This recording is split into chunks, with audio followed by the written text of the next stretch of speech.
बिना मेहनत के तक तो ताज नहीं मिलते, ढूंढ लेते हैं अंधेरों में मंजिल अपनी, क्योंकि जुगनू कभी रोशनी के मोहताज नहीं होते। जी हाँ, एक बार फिर मैं वापस से हाजिर हूँ संदीप चौधरी बैंकिंग एकेडमी के इस प्लेटफॉर्म पर, जहाँ आप लोगों को आज मैं ऐसे स्टूडेंट से मिलवाने जा रहा हूँ जिनका अभी हाल ही में आईबीपीएस क्लर्क का जो रिजल्ट आया, जिसके अंदर आईबीपीएस क्लर्क जो है उन्होंने क्लियर कर लिया है। और बैंक ऑफ इंडिया यानी कि जो कड़ी चल रही है एक बैंक ऑफ इंडिया की, पिछले 2 दिन 2 बार 2 इंटरव्यू आप ऐसे देख चुके हो, जिसके अंदर बहुत सारे जो स्टूडेंट है उनकी लाइन के अंदर ऐसे 2 स्टूडेंट थे जिन्होंने काफ़ी मेहनत के बाद अच्छे तरीके से एक एग्ज़ाम जो क्लियर किया और उसके बाद उनको फाइनली बैंक ऑफ इंडिया मिल चुका है। उसी कड़ी के अंदर मेरे साथ जुड़े हुए हैं आज हमारी बहुत ही प्यारी बच्ची स्टूडेंट जिनका नाम है सृष्टि। जी हाँ, सृष्टि से मैं बात करवाने से पहले आप लोगों का यानी कि इनका व्यूज़ जो आएगा उससे पहले मैं बता दूं कि कहते हैं ना कि हर कोई इंतजार करता है कि कब यानी कि मेरा सही वक्त आएगा जब मैं प्रिपरेशन करने लगूं। लेकिन ये सारी चीज़ें जो है वो दूर रखकर जब ये ग्रेजुएशन कर रहे थे उसी समय इन्होंने एकेडमी को ज्वाइन किया था सन 2019 के अंदर। और जब इनका 2020 नवंबर के अंदर इनका फाइनल यानी कि जो फाइनल ग्रेजुएट हुआ, फाइनल ईयर कंप्लीट हुआ, उसके बाद इन्होंने एग्जाम देना प्रारंभ किया और 2021 के अंदर यानी कि जो आईपीएस क्लर्क का जो एग्जाम था वो इन्होंने निकाल लिया, जिसके साथ में और भी बहुत सारे एग्जाम दिए थे। वो सारी इनके थ्रू आप लोगों तक सारी बातें पहुंचाई जाएगी। तो स्वागत है सभी लोगों का। जो भी लोग देख रहे हैं वीडियो को पहले एक बार शेयर कर दीजिएगा, ताकि आपके जो चाहने वाले हैं, आपके साथ जो जुड़े हुए लोग हैं, उनको भी पता चले कि किस तरीके से हम प्रिपरेशन कर सकते हैं, किस तरीके से एग्जाम को क्रैक किया जा सकता है और किस तरीके से बैंक ऑफिसर बना जा सकता है। तो सृष्टि, स्वागत है तुम्हारा हमारे इस एपिसोड के अंदर। Thank you sir. हाँ, तो सृष्टि ये पूछना चाहूँगा कि कैसा महसूस कर रही हो, यानी कि जब रिजल्ट आया तो दूसरे दिन जैसा मैंने देखा था कि क्यों बच्चे सारे मिठाई तो सारे लेकर आते हैं, तुम तो पूरी दुकान उठा के लेकर आए थे, है ना। कम से कम ये मान के चलो कि 7-8 डब्बे लेकर आए थे। तो ये खुशी मतलब क्या क्या जाहिर कर रही थी? एक्चुअली सर, जब स्ट्रगल बहुत हो जाता है ना, हसल बोलते हैं आजकल जो जनरेशन में, वो हसल बहुत हो जाता है ना जब, और उसके बाद कुछ मिलता है ना, तो उसकी खुशी बहुत ज़्यादा अलग होती है। और जो पेरेंट्स के फेस पे जो सेटिस्फैक्शन होता है, एक उनके फेस पे ग्रैटिट्यूड होता है कि फाइनली इसका हो गया है, सेटल हो गई है, वो जो खुशी उनके चेहरे पे होती है ना, वो देख के हम और ज्यादा खुश हो जाते हैं। तो बस वो 7-8 डब्बे जो मिठाई के थे वो उसी खुशी का रिफ्लेक्शन था। बिल्कुल बिल्कुल, सब जितने भी टीचर हैं उन सब के लिए जो है मिठाई का डब्बे थे, है ना। और एक अलग से बड़ा डब्बा था जिसके अंदर सबको उसमें से थोड़ा थोड़ा पहले खिलाया गया था ना। तो तभी समझ गया था कि कुछ अलग है, जो मतलब इतनी खुशी जाहिर की जा रही है, तो कहीं ना कहीं स्ट्रगल इसके पीछे जरूर रहा होगा। क्योंकि देखो, जो स्ट्रगल करके जिसको जो मिलता है ना, वही इतना खुश होता है और वही ज़्यादा मिठाइयाँ खिलाता है ना। तो मैं ये पूछना चाहूँगा कि कब से आपने, जैसा बताया मेरे को पहले कि सर मैंने 2019 के अंदर ज्वाइन किया था, तो आप ग्रेजुएशन के अंदर थे, तो क्या सोचकर ज्वाइन किया था आपने? सर एक्चुअली पहले मैं ग्रेजुएशन ईयर में थी, तब मुझे आइडिया भी नहीं था बैंकिंग के बारे में कुछ। मुझे जब गाइडेंस मिली तो फिर एक ही नाम बोलते हैं सब, बैंकिंग एकेडमी चले जाओ, वहाँ पता चल जाएगा सब। जब मैं काउंसलिंग डिपार्टमेंट में आई तो उन्होंने बोला आप इजीली ज्वाइन कर सकते हो 3rd ईयर में भी, जबकि आपकी प्रिपरेशन ज्यादा अच्छी होगी। मैंने यहाँ पे फैकल्टी से भी कुछ बात की थी, तो दे वर लाइक कि अगर आप अभी से ज्वाइन कर लोगे तो आपकी प्रिपरेशन और अच्छी होगी और आपका सिलेक्शन और पक्का हो जाएगा। इसीलिए मैंने फिर बिना कुछ सोचे समझे अपना एक गोल रखते हुए कि मुझे बैंक में जॉब लेना ही है, मैंने सीधा ज्वाइन कर लिया नेक्स्ट डे से ही। और फिर मैंने अपने 3rd ईयर के साथ साथ ये प्रिपरेशन चालू रखी थी। ओके, मींस कि जब 3rd ईयर में थे तभी आपने प्रिपरेशन शुरू कर दिया और उसके बाद से कंटिन्यू जो है वो करते रहे। तो आपने पहला एग्जाम कब दिया था? सर पहला एग्जाम मैंने जुलाई 2021 में दिया। 2021 में, यानी कि पिछले साल ही दिया? हाँ, एसबीआई क्लर्क का। ओके, क्या हुआ उसमें? सर उसमें प्री क्लियर हो गया था, फिर मैंने पहला एग्जाम ही आपका प्री क्लियर हुआ था? हाँ, ओके। 1 अक्टूबर 2021 में मेंस भी दिया था उस दिन मैंने, बट फिर मेरा मेंस 6 या 7 मार्क्स से रह गया था।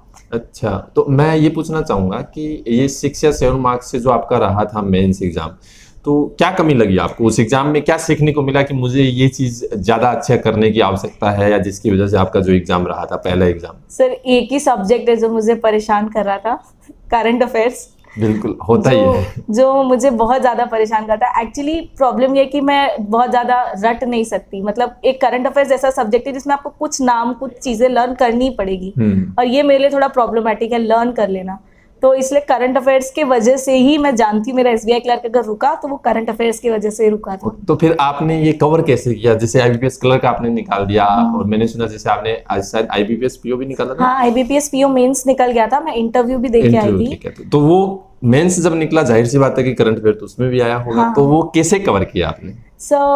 मैंने ये तो समझ लिया था कि current affairs it's not my cup of T, ये मुझसे नहीं हो पाएगा ज्यादा। मतलब मैं सेक्शनल निकाल लूं, क्योंकि आईबीपीएस में सेक्शनल कट ऑफ भी होता है, तो मैं सेक्शनल निकाल लूं तो बहुत हो जाएगा।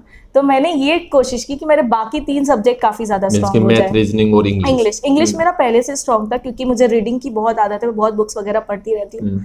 और थोड़ा मैथ्स में मेरा कैलकुलेशन वगैरह स्लो था, तो मैंने जो एसबीआई क्लर्क नहीं निकला था मीन्स, उसके बाद से जो मैंने तैयारी की वो थी मैथ्स के कैलकुलेशन स्पीड करने की अपनी। ओके, मीन्स की मैथ्स आपने कैलकुलेशन, मीन्स प्रैक्टिकल सब्जेक्ट है, तो कैलकुलेशन की वजह से अच्छा हो गया। और रीजनिंग तो देखो आजकल क्या है कि जो भी स्टूडेंट्स एग्जाम दे के आते हैं तो वो मीन्स, क्योंकि जहां भी आप प्रिपरेशन करने जाओगे तो रीजनिंग से आप लोग शुरू करते हो। और रीजनिंग एक ऐसा सब्जेक्ट है जो कहीं ना कहीं अगर मैं बात करूं तो यानी कि एक इंटरेस्टिंग सब्जेक्ट है। वो अगर आप इंग्लिश करने बैठोगे ना तो मन करेगा एक बार रीजनिंग तो और कर ही लेते हैं, है ना। तो ये हर किसी के साथ होता है। तो रीजनिंग भी आपका अच्छा था, मैथ्स भी अच्छा था, और इंग्लिश आप बोले हो कि सर शुरू से ही मेरा बहुत अच्छा था। तो डर आपको सिर्फ एक करंट अफेयर में था, तो उसमें आपने ऐसा सोच लिया कि मुझे सिर्फ और सिर्फ क्या क्लियर करना है कि कट ऑफ क्लियर हो जाए, बहुत है मेरे लिए। सेक्शनल कट ऑफ के लिए जितना ही मैंने पढ़ा भी उतना ही था कि सेक्शनल कट ऑफ निकल जाए, उतने एरिया में ही पढ़ा था। आईबीपीएस क्लर्क में आपके मींस की जो, अगर मैं मार्क्स की बात करूं तो टोटल कितने मार्क्स है सब सब्जेक्ट में मिलाकर? सब सब्जेक्ट में मिला के अराउंड 86-88 अराउंड मार्क्स है। ओके, मींस की लगभग मेरिट कितनी गई थी? 70 मीन्स की 35% मेरिट गई होगी 100 में से, यही हुआ ना। 35 गई थी तो आपके लगभग 44% लगभग आए हैं। चलो बहुत बढ़िया। तो अच्छा, मैं ये पूछना चाहूंगा कि हम बातों बातों में भूल गए कि ये जो आपकी जर्नी रही है, इसके अंदर सबसे बड़ा योगदान आप किसका मानते हैं? सर मैं बोलूँगी सबसे बड़ा योगदान मेरे मॉम डैड का है, क्योंकि अब पेरेंट्स की तरफ से जनरली आजकल थोड़ा क्या होता है कि प्रेशर बहुत रहता है। बिल्कुल बिल्कुल। पर क्योंकि उनके ऊपर ही प्रेशर रहता है बाहर की तरफ से कि आपका बच्चा कुछ कर नहीं रहा या कुछ हो नहीं रहा, ये इसका प्रेशर उनके ऊपर भी रहता है। वो प्रेशर फील करते हैं, वो बच्चा प्रेशर फील करता है। बट जब मेरे मॉम डैड ने एक अलग एनवायरनमेंट दिया है घर पे, वो बाहर की बातें घर में आने ही नहीं देते थे। वो बाहर की बाहर जवाब दे के आते थे कि जब हो जाएगा तब मिठाई का डब्बा आएगा। वो सीधा यही बोलते थे। मतलब मेरे डैड बहुत सपोर्टिव है, उन्होंने स्टार्टिंग से इंडिपेंडेंट रहना हमें सिखाया है। ओके, अभी जैसे रिजल्ट आया तो मम्मी पापा के चेहरे पे कैसी मतलब खुशी थी? सिर्फ प्राउड फीलिंग बोलते हैं ना, एक वो प्राउड वाला, एक उनका फेस का एक्सप्रेशन ही चेंज हो गया परमानेंटली। अब उनके फेस पे एक प्राउडनेस रहती है हमेशा। कोई भी आते हैं, अभी फंक्शंस पार्टीज में भी जाके उनके फेस पे एक अलग प्राउड रहता है कि मेरी बेटी का हो गया बैंक में, गवर्नमेंट जॉब लग गई है। वो होता है। और अच्छा, जो मेरे को ऐसा लग रहा है जैसे कि तुम्हारी सैलरी आने से पहले 2-3 सैलरी तो मिठाई के डब्बे बांट दिए। हाँ। है ना। चलो बहुत बढ़िया। तो ये मीन्स कि इस तरीके से आपने जैसे बताया कि घर वालों का सपोर्ट रहा, ठीक है, उन्होंने पूरी तरीके से आपको ये एक यानी कि अलग माहौल में रखा, या बाहर की जो नेगेटिविटी जो थी उसको अंदर ही नहीं आने दिया। सिर्फ आपको ये था कि आप प्रिपरेशन करो और लग जाओ। एक्चुअली मेरी मॉम को भी काफी हेल्थ इश्यूज है, बट उन्होंने वो चीज कभी मेरे पढ़ाई के बीच में नहीं आने दी। वो ऐसे थे कि मैं कर लूंगी काम, तू पढ़ ले। उनको बहुत हेल्थ इश्यूज है, पर उन्होंने बहुत सपोर्ट किया इस चीज में भी कि मैं करूंगी, भले हेल्थ इश्यूज है, मैं करूंगी काम, तू अपना पढ़। ओके, अच्छा, अब मैं यही पूछना चाहूँगा आपसे कि जैसे कि आपकी ये जर्नी रही, आपने 2019 में बैंकिंग एकेडमी ज्वाइन किया, उसके बाद लगभग अभी भी मेरे को ऐसा लगता है कि बहुत सारे ऐसे स्टूडेंट हैं कि पास हो गए हैं ना, तो भी उनका ये सुबह उठ के 7-8 बजे यही मन करता है कि एकेडमी तो चले जाएं। ठीक है, तो ये जो जर्नी रही एकेडमी के साथ आपकी, तो इसको किस तरीके से बयां करोगे आप? सर ऑनेस्टली बताती हूँ कि एक्चुअली हुआ क्या कि हम जब एकेडमी आ रहे थे स्टार्टिंग में, जब पोर्शन चल रहा था तब तक सब कुछ ठीक था। एक टाइम हुआ कि पोर्शन हमारा खत्म हो चुका था। मतलब मल्टीपल टाइम रिविजन्स करवा चुके थे क्लास में, मल्टीपल टाइम, इतनी सारी बार हमने कम से कम मैथ्स 3-4 बार रिविजन कर चुके थे, हम रीजनिंग 3-4 बार रिविजन कर चुके थे, इंग्लिश के इतने क्वेश्चन सॉल्व कर चुके थे कि कोई लिमिट ही नहीं थी उसकी। उसके बाद जब क्लास में टेस्ट आना स्टार्ट हुआ, 1 मंथ हुए, 2 मंथ हुआ, 3rd month I was like कितना टेस्ट ले रहे हैं, टेस्ट ही नहीं खत्म हो रहे हैं। बट फिर वो जब रिजल्ट देखने को मिला ना मेंस में, तब इम्पोर्टेंस समझ में आया कि हाँ वो टेस्ट जरूरी थे। एक्चुअल में जरूरी पढ़ना तो सिर्फ जो क्लासें लग रही थी वो तो आपको कंसेप्ट समझाया जा रहा था, लेकिन मेन जो था वो उस टेस्ट के जरिए जो आपकी स्पीड बढ़ाना, ठीक है, उससे नॉलेज भी आपको मतलब किस तरीके से हमने कौन से क्वेश्चन को चूज करना है, कौन सा क्वेश्चन पहले करना है, वो सारी चीजें जो है आपको कहीं ना कहीं सीखने को मिली। तो मैं एक चीज इसमें पूछना चाहूंगा कि एकेडमी का इस पूरे मैटर में जो आप यहाँ तक आपकी जो लगभग 2.5-3 साल की जो जर्नी रही है, क्योंकि आप तो ग्रेजुएशन के अंदर प्रिपरेशन करने लगे थे, तो इस पूरी जर्नी में क्या योगदान रहा है एकेडमी का, आपके फ्रेंड सर्कल का? तो क्योंकि फैमिली का तो आपने बताया कि सबसे बड़ा योगदान, और जाहिर सी बात है कि एक लड़की के लिए सबसे बड़ा योगदान फैमिली का ही होता है, क्योंकि अगर क्या होता है कि जैसे उम्र बढ़ती है वैसे वैसे क्या है कि घर वालों को तो ये भी सुनने को मिलता है कि लड़की की शादी नहीं करोगे क्या, ठीक है। और आप भी एक जैसा कि मेरा मानना ऐसा कि एक ऐसी कम्युनिटी से बिलोंग करते हो, जैसे कि राजस्थान के अंदर क्या रहता है कि ज्यादातर लड़कियों की शादी जो है ना वो बहुत छोटी उम्र में ही कर दी जाती है। हालांकि अभी ये ट्रेंड चेंज हो चुका है, बहुत सारी जगह ऐसे भी है कि जब तक लड़की अपने पैरों पर नहीं खड़ी होती तब तक उसकी शादी करते भी नहीं है। तो कभी ऐसा माहौल बना हो घर में कि मीन्स की शादी के लिए कोई आ गया कि नहीं अभी इसकी शादी करनी है, कभी आपको ऐसा कुछ देखने को मिला? हाँ, मतलब बोलते हैं लोग, काफी बोलते हैं, बट मेरे डैड नहीं सुनते किसी की।